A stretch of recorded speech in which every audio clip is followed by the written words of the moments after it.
Hallo und herzlich willkommen zu unserem Deutsch-Podcast. Heute sprechen wir über ein sehr wichtiges Thema: Arbeiten in Deutschland. Genau. Viele Menschen kommen nach Deutschland und fragen sich, wie funktioniert das Arbeiten hier? Wie sind die Arbeitszeiten? Wie spricht man mit dem Chef? Was ist typisch deutsch? Darüber sprechen wir heute. Ganz entspannt und verständlich. Lena, wann beginnt ein normaler Arbeitstag in Deutschland? Viele Menschen beginnen zwischen 7 und 9 Uhr morgens. Und wie lange arbeitet man? Normalerweise 8 Stunden pro Tag. Das sind ungefähr 40 Stunden pro Woche.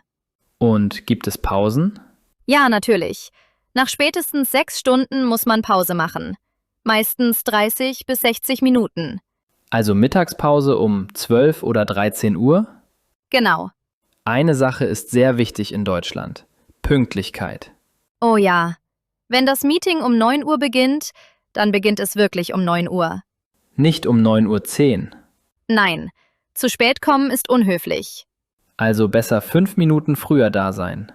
Genau, das macht einen guten Eindruck. Was ist ein Arbeitsvertrag? Ein Arbeitsvertrag ist ein Dokument zwischen Arbeitgeber und Arbeitnehmer. Was steht im Vertrag? Zum Beispiel Arbeitszeit, Gehalt, Urlaubstage und Kündigungsfrist. Wie viele Urlaubstage hat man? Mindestens 20 Tage pro Jahr bei Vollzeit. Viele haben sogar 25 oder 30 Tage. Das ist gut. Stell dir vor, ich bin neu in Deutschland. Ich habe einen Job als Elektriker. Okay, wann beginnt dein Arbeitstag? Um 8 Uhr. Ich kontrolliere elektrische Systeme und repariere Probleme. Arbeitest du im Team? Ja, ich habe 3 Kollegen. Wir helfen uns gegenseitig. Und was machst du, wenn es stressig ist? Ich bleibe ruhig. Stress bringt keine Lösung. Sehr deutsch gedacht. Wie spricht man mit dem Chef? Am Anfang sagt man sie, nicht du. Und wenn der Chef sagt, du kannst mich duzen? Dann ist es okay. Sind deutsche Chefs streng? Nicht unbedingt, aber sie sind direkt. Was bedeutet direkt? Man sagt ehrlich seine Meinung, ohne viele Emotionen.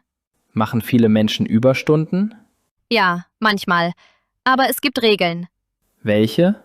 Man darf normalerweise nicht mehr als 10 Stunden pro Tag arbeiten. Und Überstunden müssen bezahlt oder ausgeglichen werden.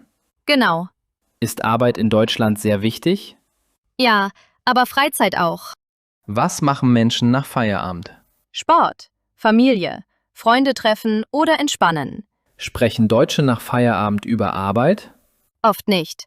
Arbeit ist Arbeit. Privatleben ist Privatleben. Was passiert, wenn man kündigen möchte? Man muss eine Kündigungsfrist beachten. Oft 4 Wochen. Einfach gehen geht nicht? Nein, das ist nicht professionell. Und wenn man krank ist? Dann ruft man im Büro an und sagt Bescheid. Braucht man einen Attest? Meistens ab dem 3. Tag. Und bekommt man trotzdem Gehalt? Ja, für eine bestimmte Zeit. Wie läuft ein Vorstellungsgespräch ab? Man ist pünktlich, gut vorbereitet und höflich. Welche Fragen kommen? Warum möchten Sie hier arbeiten? Was sind Ihre Stärken? Was sind Ihre Erfahrungen? Also Selbstbewusstsein ist wichtig. Ja, aber nicht arrogant sein. Wie würdest du die deutsche Arbeitsmentalität beschreiben?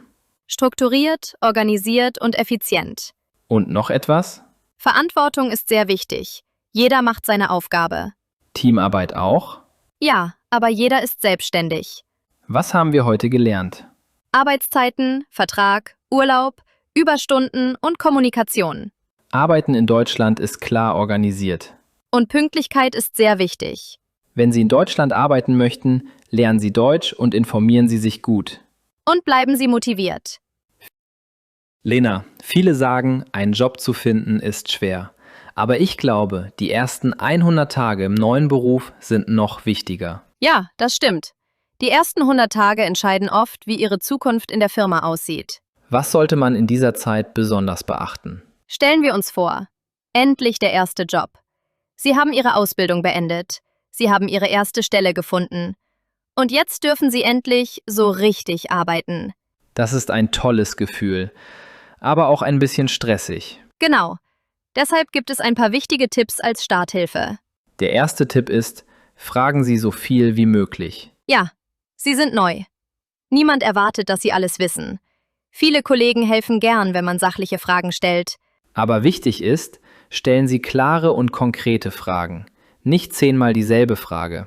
Und schreiben Sie sich Dinge auf. Das zeigt Interesse. Ein weiterer wichtiger Punkt: Bieten Sie Ihren Kollegen Hilfe an. Auch wenn Sie neu sind? Ja, zum Beispiel bei kleinen Aufgaben.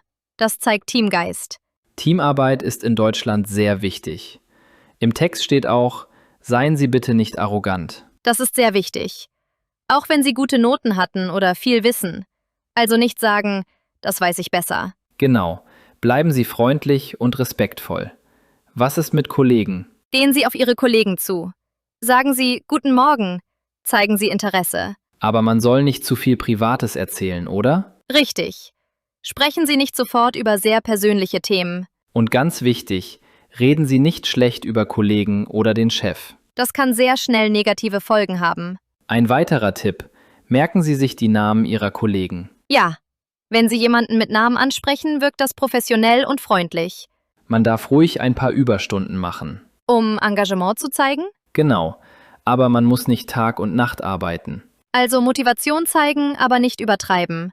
Richtig, sonst wirkt man schnell unorganisiert oder überfordert. Wenn Sie gerade einen neuen Job beginnen, denken Sie kurz nach. Wie verhalten Sie sich in den ersten Wochen? Fragen Sie genug? Sind Sie pünktlich? Zeigen Sie Interesse? Oder warten Sie, bis man Ihnen alles erklärt? Die ersten 100 Tage sind eine Chance. Eine Chance, Vertrauen aufzubauen. Eine Chance, einen guten Eindruck zu machen. Und eine Chance, zu zeigen, dass Sie motiviert sind. In Deutschland zählen Professionalität, Respekt und Teamfähigkeit sehr viel. Also merken wir uns. Fragen stellen, nicht arrogant sein, Kollegen respektieren, Namen merken und motiviert arbeiten. Wenn Sie diese Punkte beachten, werden Ihre ersten 100 Tage erfolgreich sein. Und vielleicht beginnt damit eine lange Karriere in Deutschland. Und heute haben wir einen besonderen Gast bei uns. Genau. Bei uns ist Herr Schneider. Er ist Experte für Arbeitsrecht und Arbeitsverträge. Vielen Dank für die Einladung. Ich freue mich, hier zu sein. Herr Schneider, viele Menschen unterschreiben ihren Arbeitsvertrag sehr schnell. Ist das ein Problem? Ja, manchmal schon. Ein Arbeitsvertrag ist ein sehr wichtiges Dokument. Er regelt Ihre Rechte und Pflichten. Man sollte ihn immer in Ruhe lesen. Also nicht sofort unterschreiben? Genau, nehmen Sie sich Zeit. Das ist ganz normal in Deutschland. Was sind die wichtigsten Punkte in einem Arbeitsvertrag? Erstens die Arbeitszeit. Zweitens das Gehalt. Drittens die Urlaubstage. Viertens die Kündigungsfrist und oft auch Probezeit und Überstundenregelung. Viele haben Angst zu fragen. Aber Fragen sind erlaubt und professionell. Kommen wir zum wichtigsten Punkt. Darf man in Deutschland über das Gehalt verhandeln? Ja, auf jeden Fall. Besonders vor der Unterschrift. Und wie macht man das richtig? Nicht emotional, nicht fordernd, sondern sachlich. Zum Beispiel, aufgrund meiner Erfahrung halte ich ein Gehalt von Euro für angemessen. Also ruhig und professionell. Genau. Und wichtig, Argumente haben. Was sind typische Fehler? Erstens, zu aggressiv auftreten. Zweitens, keine Vorbereitung. Drittens, Ultimaten stellen. Also nicht sagen, entweder mehr Geld oder ich komme nicht.